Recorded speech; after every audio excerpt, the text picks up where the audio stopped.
Sexton trying to get loose. He'll fire. Hey! Knocks it down. Varejao slammed it home. Garland upstairs. Oh! Sexton inside. A thunderous dunk. And Allen blocked the shot at the rim. Welcome to the Chase Down Podcast, part of the Cavs media family. I'm your host, Justin Rowan. The injury bug has struck the Cavs once again as they find themselves on a losing streak and somehow playing once again without a point guard on the active roster. But the Cavs aren't the only ones being hit with injuries right now. The Chase Down Pod is suffering as well as Carter Rodriguez is out with flu-like symptoms. I'm hoping he gets his voice back too. And hang in there, buddy. We're all rooting for you. Everyone wants you to come back. But you know what? It's going to be okay because today we have a very special guest making his return to the Chase Down Podcast. It's Spencer Davies of basketballnews.com. Spencer, it is great having you back, man. How you doing? I'm doing well, man. It's a beautiful day outside, like 80 degrees in Cleveland. And we just had the NFL draft, had all sorts of good things going on in the city. So good vibes around here, man. Good vibes around here. Dude, the city looked beautiful. Like I was getting a little bit of FOMO. I was also just looking at the crowds and just seeing how far ahead you guys are compared to us is bumming me out right now because we just hit lockdown in Winnipeg once again. We are going on a 4-week lockdown and I'm feeling it, man. Like this is quite the time. Normally I don't have the Cavs in the beginning of May as that seasonal depression really hits. And I still don't really have the Cavs to cheer me up, but at least there's things to talk about with them. And I'm really happy to have you back in the mix to help me break that down. But before we get into the Cavs, I do want to talk. So obviously, basketballnews.com, I'm thrilled for you, man. You have been killing it all season. You have made the transition from kind of working on that Cavs beat to a more national beat, but also provide a lot of really good Cavs coverage. How has that transition been for you this season? It's been really tough, especially when you look at just the logistics of everything that you can't really get, person-to-person contact and that one-on-one interview vibe with people. Like I've done plenty of those one-on-one interviews this year. And I think that that's a credit to a lot of the people that have helped set that stuff up for us. But it's still really weird that you don't have that same personal connection that you do when you're obviously in person. Right. So it's a little different, but it's also kind of been good because you've had to adapt. You've had to, it's like forcing you to adapt in a way. Mm-hmm. And I think that our team as a whole has been crushing it this year.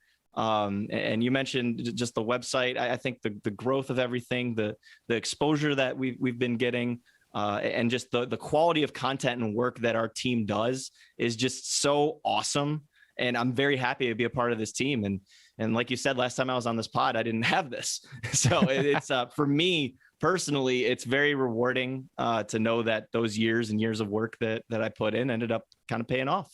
Yeah, absolutely. And for all our listeners, if you're not checking out basketballnews.com, you should be, especially in today's media landscape. I find so often a lot of the conversation gets away from the game itself, and especially in a season where it's been really tough to get a read on what's going on. But there has been interesting storylines along the way, whether it be great stories like the Phoenix Suns. Even we were talking before the podcast started.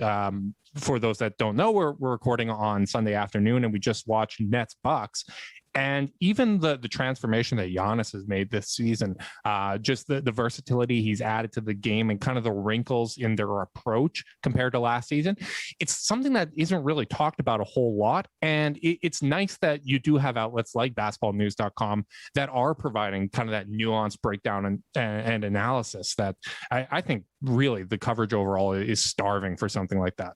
Thanks. Yeah. And I think, again, our team does a great job, and it's the versatility of our team that I think does a really good job, because we have guys like Rex Chapman and Kenyon Martin, Etan Thomas, like former players. And then we also have Troy Brown Jr. that's a part of the staff. He actually did a vlog, and he wrote about what it was like to get traded. Like you can't get that kind of perspective pretty much anywhere else. And then you have someone who's on the rise and just a star in Nekias Duncan, who does these amazing film breakdowns. And it's funny that you brought up the Giannis not getting talked about this year. He actually made a case for why he was leading in the MVP race about a month and a half ago. And it's funny because, just the way that the league is covered these days, everything's star driven, everything's about who's teaming up with who, what's happening next, instead of what's looking at, what's happening now. And we try to kind of take that route of this is player friendly. This is all the positives that we can cover and that we can bring to the spotlight. That's what we're trying to do. Mm-hmm. And again, I think that the access that we've had has been very superb, especially for a year like this one. And again, it's been very rewarding just to see it grow, because we've only been around since late August, and the following's going up, and the love and you can just feel the support, and it's really cool. You mentioned how not having kind of those in-person opportunities to build relationships, to tell stories. Obviously, that is an expected hurdle going into this pandemic year. But has there been something that through that has kind of emerged for you as an unexpected positive surprise from this season, or maybe something that you've had to adapt, and because of that adaptation, you feel like the coverage is stronger as a result of it? It's a good question. I think that it's more convenient because you can go pretty much hop into any Zoom that you're invited to. So I can go to a Zoom for a random game tonight, like Houston and New York. I could go into that pregame, scrum and still be a part of that and still cover that as if I'm there. And it's kind of just works both ways. It does suck because you don't get that feel that personal connection, like I said earlier. But the benefit is the versatility of coverage you can have, the amount of games you can cover, and the amount of players you can cover, because it's so available. And that's something that you usually have to wait for an all-star game or the NBA Combine or the NBA Summer League. But this season particularly, you've been able to really cover the entire league without any issue, honestly. Yeah, I mean, it's one of those things that I've really enjoyed, because I think it's given opportunities to people that maybe traditionally wouldn't have had that. So there's a lot of positives there. And I got to say, even though you've now gone on the national beat, I'm really happy that we're still getting some Cavs coverage out of you, especially not just when things go bad. You've been providing good coverage throughout the year. And one of the stories I want to talk to before we kind of get into the nuts and bolts of the Cavs is this potential report. So Anderson Varejao may be joining the Cavs in the near future. Now, Chris Fedor had mentioned that the Cavs reportedly will be seeking a hardship exception there to Adam so that he can retire as a Cavalier. Another kind of a report in there is that Matthew Dellavedova might be done for the season. So once again, the Cavs, assuming Garland comes back at some point in the near future, will be either without a backup point guard or continue to be without a point guard, which is unfortunate. What was your reaction when you saw the potential of Anderson Varejao joining the team? I didn't know what to make of it, Justin. I saw that pop up on my phone. I'm like, huh. So let's dig into this one because I haven't heard that name in quite a long time. Right. But what I was told before, the news came out that Chris reported about the hardship exception was the news might have been a little bit ahead of itself. It seems that way. There was, a lot of maneuvering and tinkering you need to do to make that possible. Mm-hmm. But the hardship exception, you could see that coming through, especially if Delly is done for the year. And depending on the severity of this Garland injury, this ankle injury that he just sustained, then you could see it happening. And, it would be cool. It would be cool just to see Andy, back in the wine and gold colors and, potentially end his career where it began. So that'd be pretty cool just from a fan perspective and from a Clevelander perspective. But the news itself, I think we still have to wait and see what they do in order to make it possible. Yeah, no, I completely agree with that. And actually, one of the benefits, I think, of our partnership with the Cavs is now I'm more measured. Like I'm waiting for reported things to actually happen because so frequently, because of the reliability of someone like Shams or other newsbreakers, you just assume that the transaction has occurred when they report it. But these things do take time. And as you said, a few days have already passed and he's not on the roster. But I have a bit of an Anderson Varejao theory for you here, Spencer. And all right, fire. All right. So the last time the Cavs did something to honor a beloved big man for the Cavs franchise was when they retired Ilgauskas' number prior to the 2014 NBA draft. That was an NBA draft where the Cavs had a 1.7% chance at the top pick. Looking right now, Cavs are pretty squarely out of the play-in mix and will likely have between a 10 and 14% chance of picking first overall, considerably greater. But do you think that this is a karma play? Honor the big man and history will repeat itself. Hey, why not give it a try, right? If that worked last time. You know what? But that's an interesting theory. Okay, so you bring back Andy. Maybe there's a little bit of that luck with the Wild Thing hair and all the fanhood that comes with it. So maybe we'll see. Yeah. Are you someone that believes in karma? Because I 100% believe in karma. And like one of my big things down the stretch, which has now materialized, was, you know what? Don't pull Garland, Sexton, Love, all these guys down the stretch. Like let them compete for the play-in spot. The losses were likely going to come organically, which they did. I think we saw that the guys that were coming back from injury weren't as healthy as maybe we would have anticipated, or that the curve to get back up to speed was a little steeper than we expected. But I just wanted that good karma of, you know what, going forward, making every game count, which they still can do, right? Like there still is productive things that can be done, even though they're out of that play-in stretch. But I'm someone that believes in those good vibes. Are you someone that believes in that? Or are you just a little more in the reality-based realm of society? How about somewhere in the middle? Okay. Is that fair? Just I'll accept that. And you make a really good point about just the health of the team, and it just seems like they can never catch a break. Anytime a player is hitting an individual stride, anytime the team is hitting a collective stride, it seems something goes awry.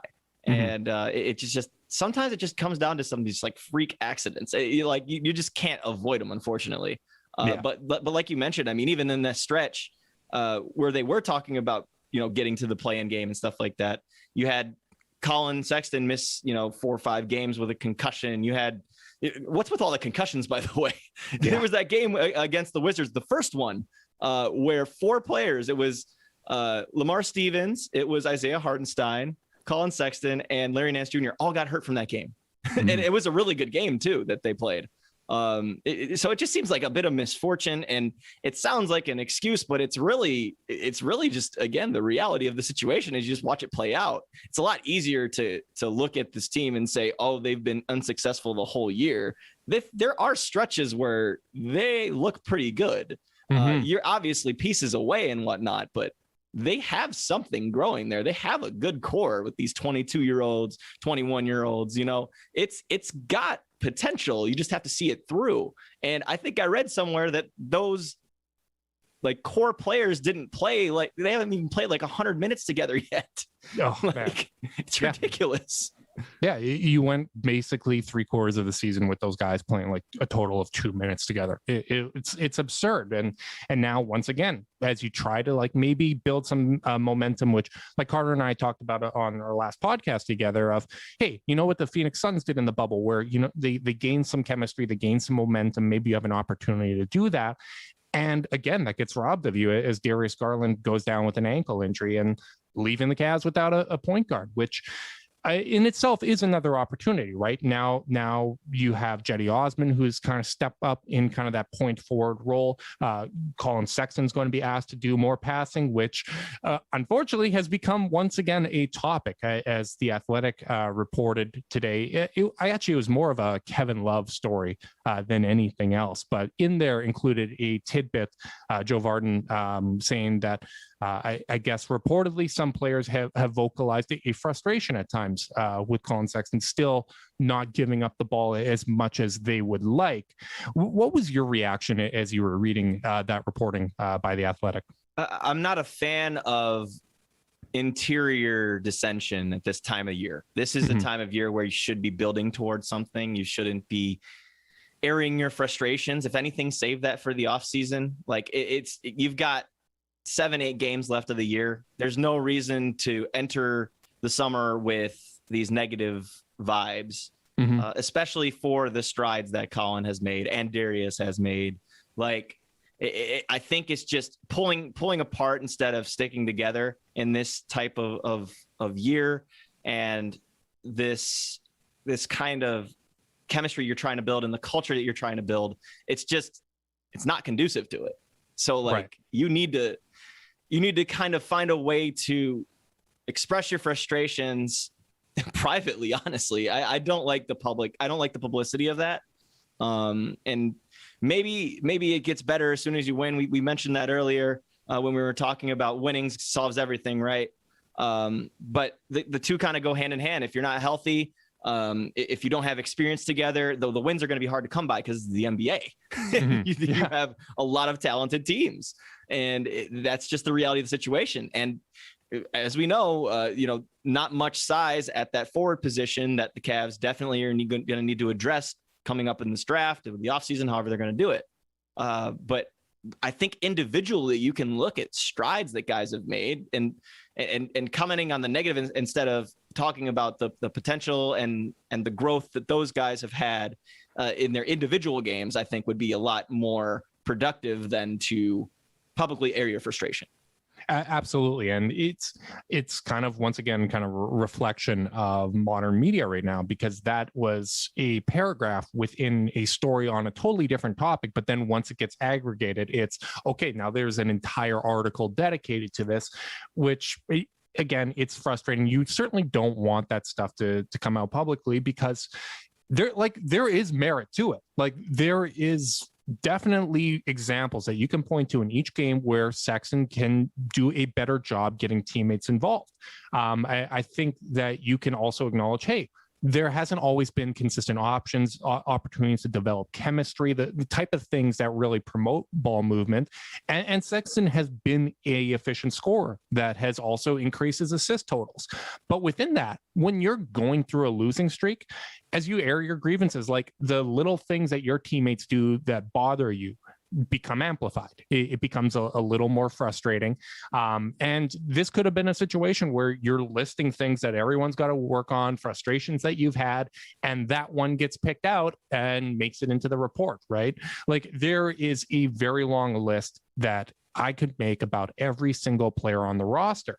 But I do think that it is interesting because you can acknowledge the growth that Sexton has made. Like I actually would argue right now that he's probably doing a better job of kicking out to 3-point shooters than Darius Garland is. Garland, he likes to probe on the inside, create those opportunities close to the basket, and sometimes misses those guys on the exterior.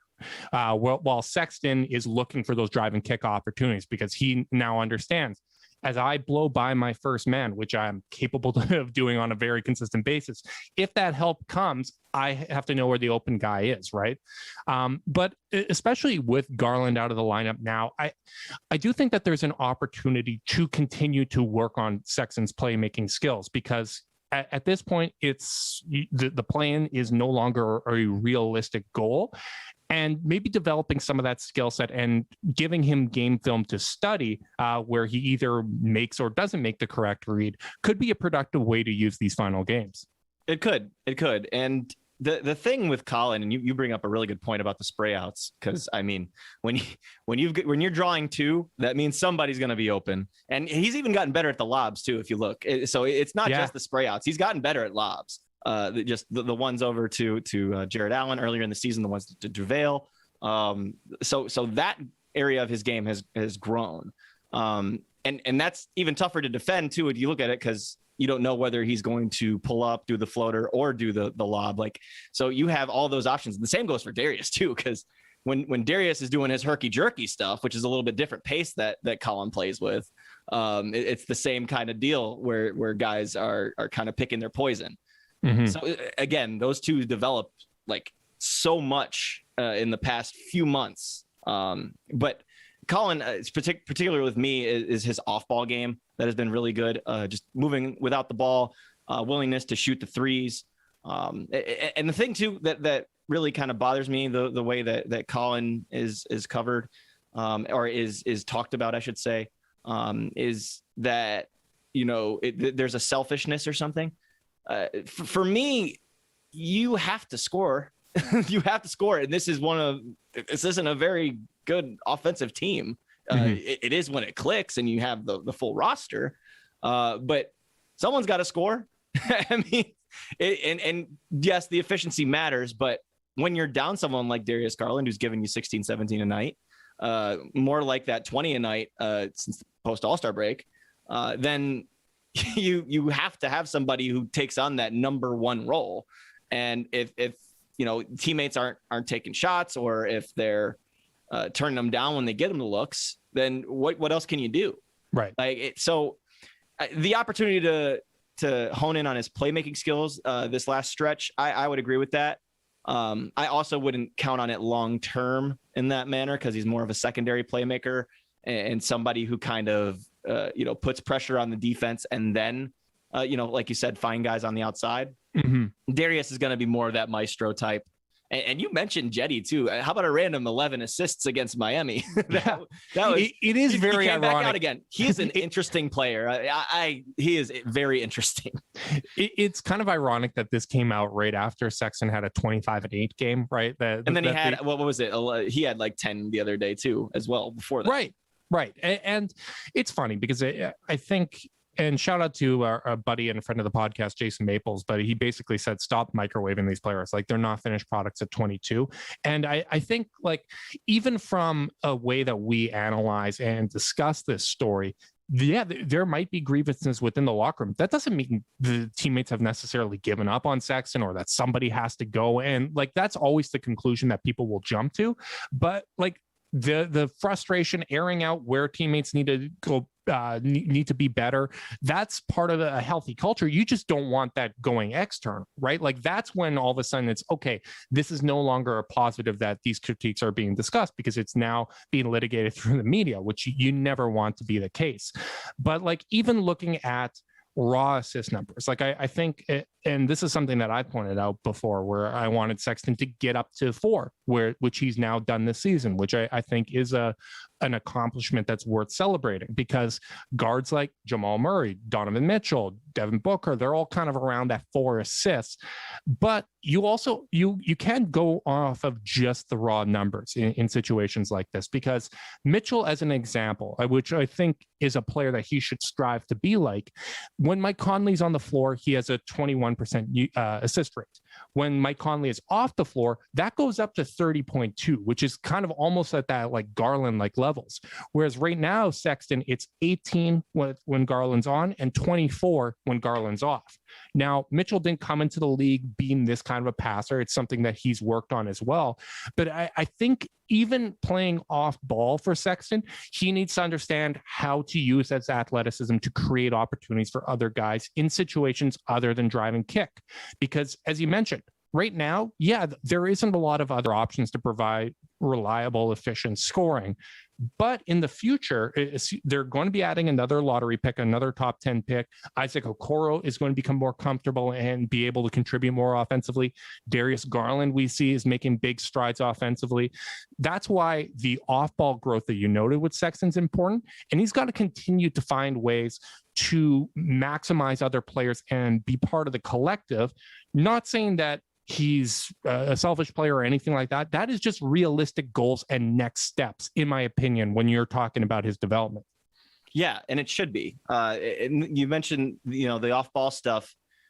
Something that I find interesting is sometimes that, if you're on the cut and if you're that much of a threat, you have other, defenses trying to stay pinned and attached to you. Mm-hmm. And that kind of in itself creates a little bit more space for people on the other side of the floor.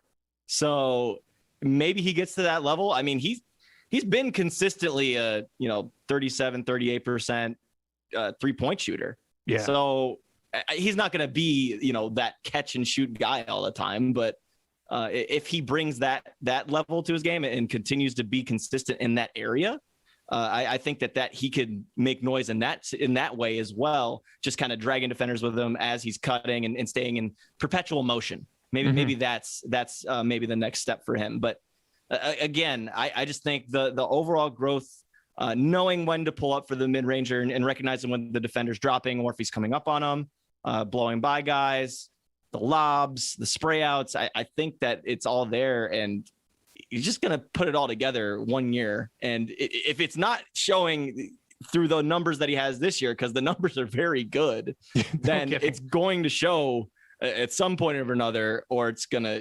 it's gonna hit people. Mm-hmm.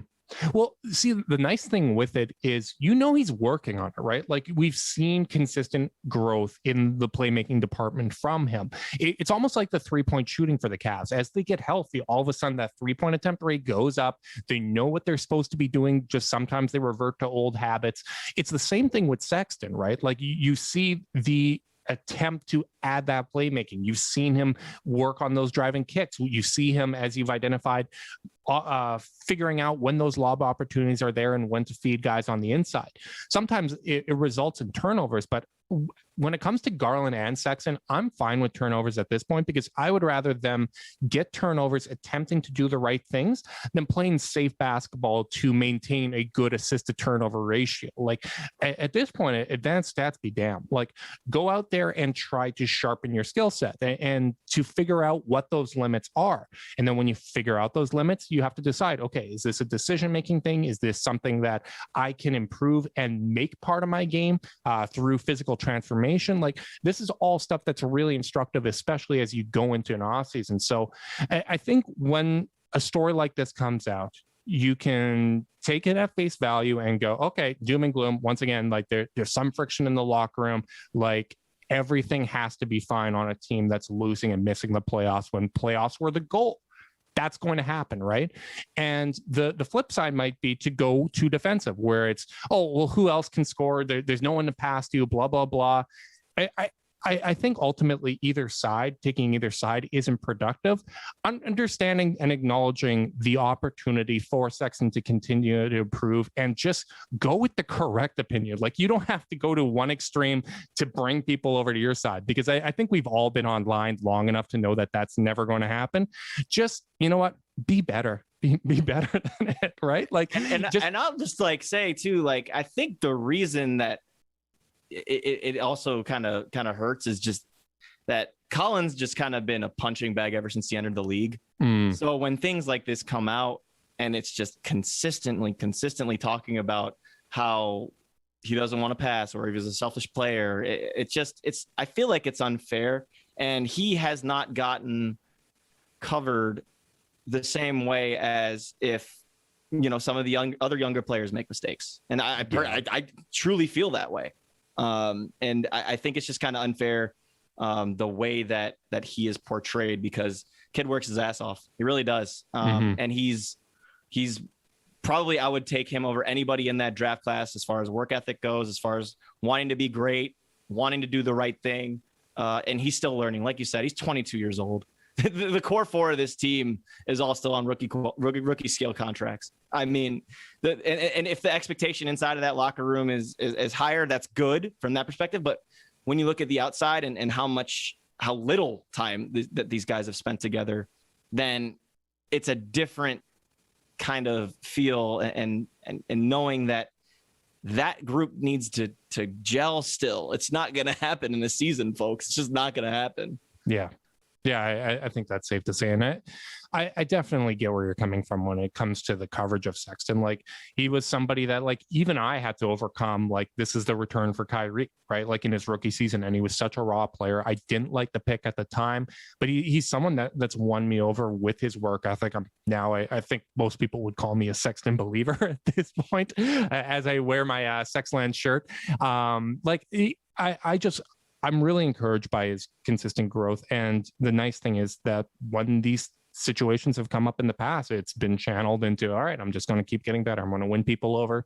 My work ethic's going to do it. But at some point, like, you just hope that it changes, right?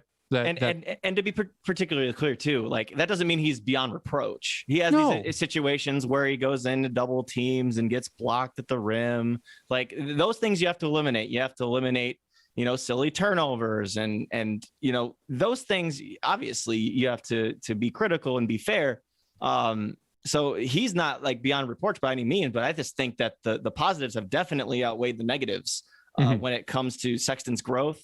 And the same goes for Darius Garland. He does the same thing too. He tries to split triple teams in some situations, and they're still learning, their reads, and when they get doubled and when defenses throw different looks at them, because now they're kind of the target on the board. The teams know those guys now. They don't make any thing about it. Like, that is real.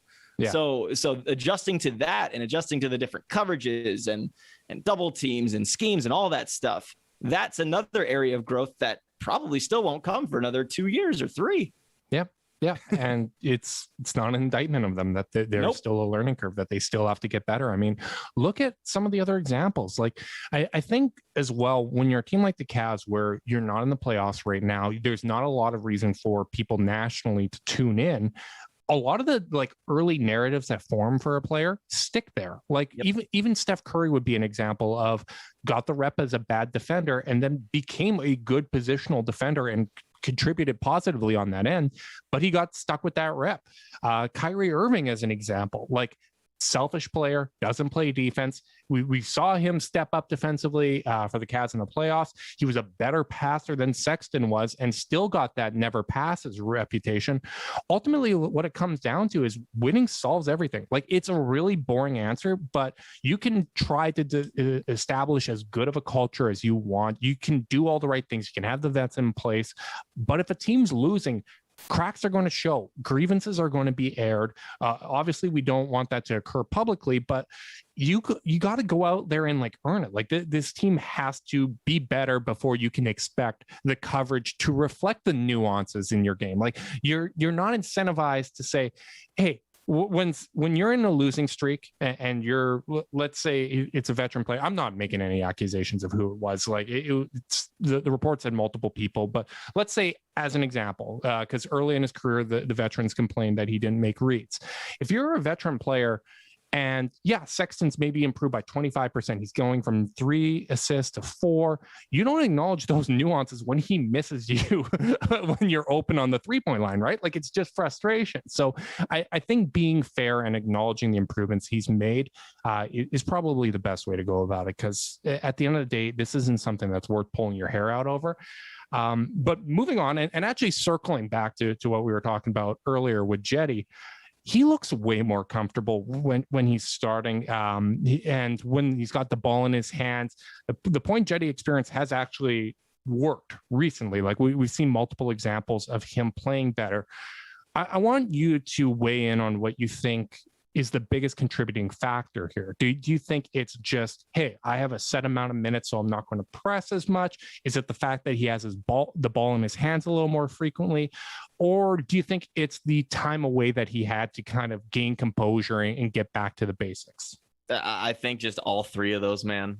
Because I was just stunned at how bad he shot the ball and played as a result, just those last couple months. Like, it was just unlike anything we've ever seen. Maybe it was an exhaustion, maybe it was the lack of a consistent role, whatever it may be. It always seems like he always gets put in these positions where he doesn't want to play the 4 and stuff like that. Like, there's so many different ways they've tried to use him, and sometimes it's by necessity. But with the ball in his hands, when he is that playmaker, I always thought he would be the perfect playmaker off the bench for the Cavs in like a 20-something minute role, right? Yeah. But he's back to playing over 30 minutes a game now. So he's come in and he's done a really nice job, especially over the last 5 games. I know the results have been all the losses, but if you're looking for positives, yes, just the way that he's very heady, just with those bounce passes. And attacking the rim too, I think, is another area where he's improved, and he wasn't finishing too in those times where he was missing all those threes. Yeah, he was also missing point blankers during that time too. So it's sometimes over 3 people. Yeah, it was just kind of inexplicable, man. I honestly don't know how to answer the question, but it appears that he's found it before. We know he's not as bad as what he showed in that stretch. Everybody slumps, but. Yeah. But that was one hell of a slump, though. Like that's why, like, I do have to wonder if the transition from going to, hey, you're the starter, you're getting 32 minutes a night, this is your consistent role, kind of helped him play team basketball. But similar to Sexton, how he has to understand that at some point there's going to be more talent on the roster and you need to redistribute your energy in different ways. The same thing is being asked of Cedi Osman, because I think you mentioned his ideal role is being that playmaking wing off the bench. And you look at it in theory, having Cedi being a playmaking wing, Larry being a good passer at the power forward position, Hartenstein being a good passer at the center position, like, you would think that those lineups have potential alongside Collin Sexton, and seeing them do well together and play make for themselves and others is a great sign, because as long as Cedi's on the team, that's ideally a pairing that you can capitalize on, that you can make the most of those opportunities. And maybe that's something that chemistry can move forward to next season if Cedi's back. There's a lot of opportunity there. And I do hope that now that he's kind of settled down and he's had a couple of good games under his belt, that he can make the adjustment to doing the same things in fewer minutes, because that's what it's going to really come down to. Because whether it's with the Cavs or somewhere else in the league, that's his role. Like, he is not a starter. He's not going to be getting starting minutes in almost any situation. Like, you got to make this adjustment if you want to continue being a contributing role player in the league. Right. And consistency is the key, man, with him. And he's such a rhythm player. I remember asking him that earlier in the season. I'm like, what gets you into the flow of a game? And he like looked at it. He was like, I don't really know. Like, I just kind of play with the flow, like, and if Vibes. Someone isn't, I know, right? Like, there's no really other way to answer it, just especially just the way he plays. He can just tell when Cedi's going to have a good game. There's just an energy about him. If he sees the ball go through the net the first couple possessions, then you're probably going to get a good game out of him. If you see a corner shot and he bricks a couple, probably not going to get good Cedi. So it may be just a confidence thing. Maybe also Taurean Prince and Dylan Windler being a part of that wing rotation. Sometimes Damian Dotson playing 3 at points. Maybe that kind of was a little funky for him too. Who knows? But it'd be good for him mentally just to finish the season strong, and he started to do that. I mean, the ever-changing rotation has been funky from an analysis standpoint. Like, on a night-to-night basis, this is the most difficult season I've ever had to read. Like, you've talked about how there's been like maybe 6-7 seasons within this season where you go on these losing streaks, you go on winning streaks. Like it has just been really unbalanced. And I described it earlier today as like the ultimate Rorschach test season, because you can look at, hey, these young players are excelling. They're showing growth. They have chemistry together. And you can also look at, well, the win total isn't great. The offense for the year isn't great. Yes, they've had great stretches. Yes, they've had good months offensively, but the end result isn't good. How difficult has it been for you trying to analyze this season? And do you have any kind of larger takeaways? Like, is there something that surprised you with the Cavs this season, positively or negatively, that you can take away from the total result? Well, before I get to that, the evaluating a season like this, especially just with this team and knowing they have 27 different starting lineups. Oh my goodness. 27. Yes, I have it right here. No, it's sorry to cut you off. But no, it's the most ridiculous part of that. What's that? It's not 27 different starting lineups because they're trying to find a combination that works. Like the starters are established. It's Garland, Sexton, Okoro, Love, and Allen. And yet you just have so much damn turnover. Sorry to cut you off, but I just had to. It's unbelievable, isn't it? And that's what also, and you don't expect, national coverage to know that stuff. But like when you look at the Cavs and you see their record and you just kind of assume things, like they haven't been healthy all year. And when they were still doing okay. I guess the thing that the negative takeaway I have is the lack of a consistent rotation. But again, by necessity, it's kind of like that because you can't help people coming in and out, right? I think their most successful stretch of the season was right before the All-Star break and coming out of it, where they were 4-1. Dean Wade was in the starting lineup with Garland, Okoro, and Allen and Sexton. Like, once they have like a team that plays, we'll set the bar really low. We'll set the bar really low, Justin. 10 games in a row. 10 games in a row, the same starting lineup, the same bench rotation, what have you. Then let's see, right? None of their starting lineups have played over 7 games. Yeah. How do you evaluate that team? Tell me. Like you can do individual stuff, right? Like, again, we mentioned Garland's growth, Sexton's growth, Okoro playing the most minutes out of any rookie in the league, even though the offensive, side of it hasn't been great. It's been a little better lately, but those are the things you can take away. You can't take a collective sample size from this because it's just impossible when you don't have those guys out there together. Yeah. And it sounds simple and it sounds cliche, but it's the truth.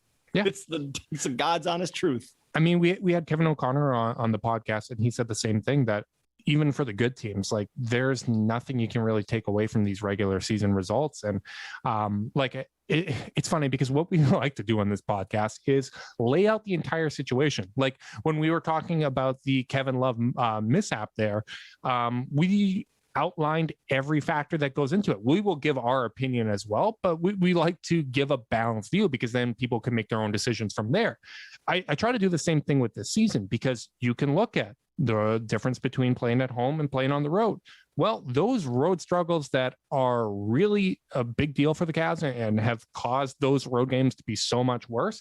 That's also true of other teams, maybe to a lesser extent, but that could contribute to the home success. Like there's so many different things and so many different ways to read into every single situation that, like, I'm just trying to find a balanced view. Like I'm always going to be optimistic in my read moving forward, but I at least try to be objective analyzing the situation. And so many times this season, I just find myself saying, I don't know. Like I don't know what to make of it. Like it's just a very, very, very difficult season. And they can't get a rhythm. They can't get a rhythm. And that's going to really just put you in the basement. That's just what it does. You want to talk about positives? How about finding guys like Lamar Stevens, a guy like Dean Wade, who I think poured in 18 points last night. Yeah. Those are those little gems. Even finding Hardenstein, like exactly on the trade market, I think that's a great move. You added 2 second-round picks and got him. Like that's a big deal. It is. So little positives like that. Sexton and Garland, we already talked about that. We talked about Okoro's defense.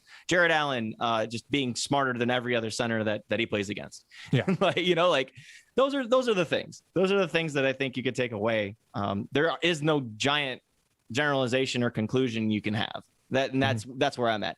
You know what the conclusion you can take from this season is? The teams that have stayed the healthiest are the best. Yeah. Look at Utah, look at Phoenix. I think they have the least amount of starting lineups this year. It's just how it is. And most, like, Utah just added that recently because now Mike Conley and Mitchell are missing a little bit of time, right? Like, it's I think that's a correct read, that the teams that have had the most time together are going to be the most successful. And when you're the Cavs and you have this much turnover and you're also fielding one of the youngest teams in the league, inconsistency is like, that's the only way that this is going to play out. And it was annoying when we said that at the start of the year when they were playing well, that, hey, this is probably going to go on some rough stretches at some point. You don't have to worry about trading guys away because they're going to win too many games, because it's probably going to happen organically.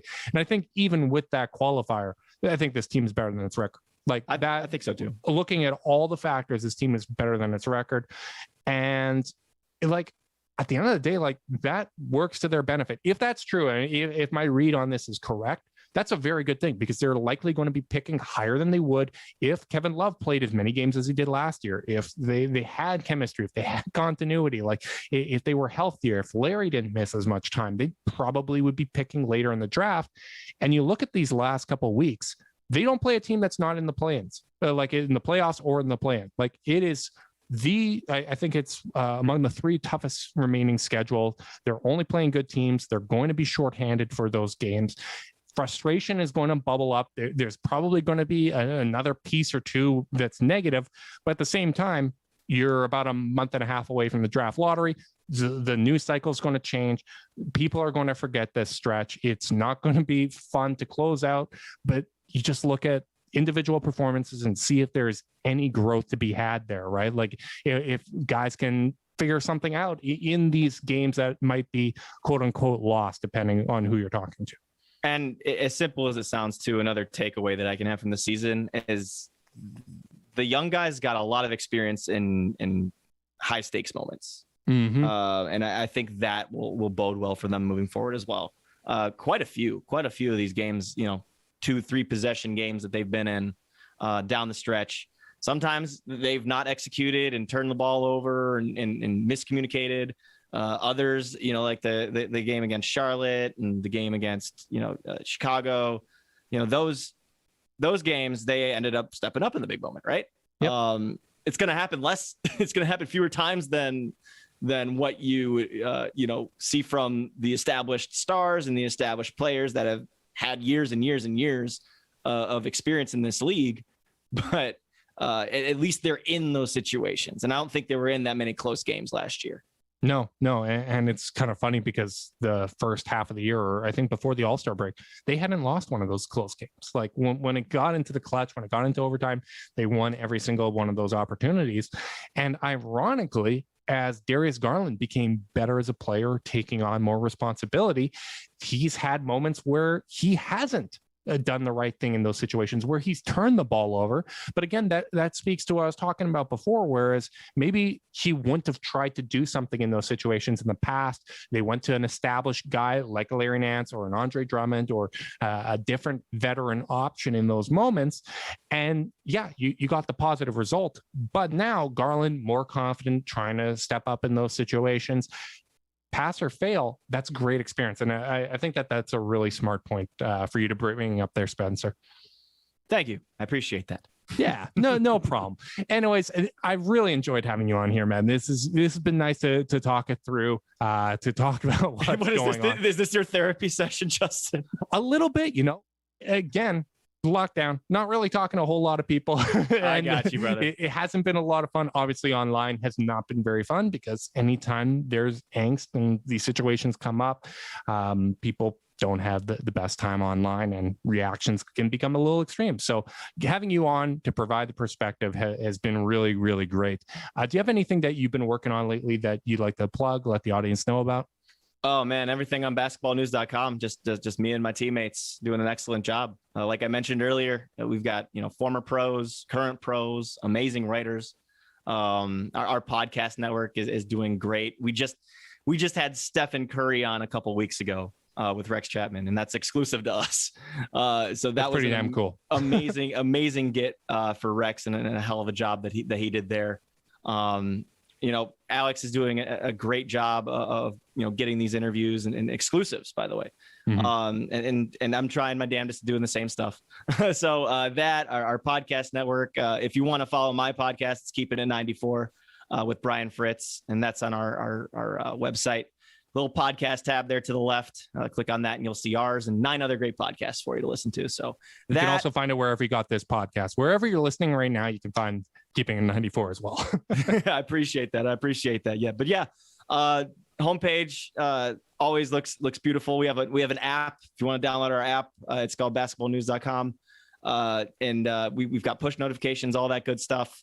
And we're just continuing to grow, man. That's really the best way I can put it. And we're just getting started. Well, love to hear, man. I just love seeing good people find success. And you have always been one of the harder workers that I've known in this industry, and you deserve these breaks. So I'm really, really happy for you, man. Thank you so much for coming on the podcast.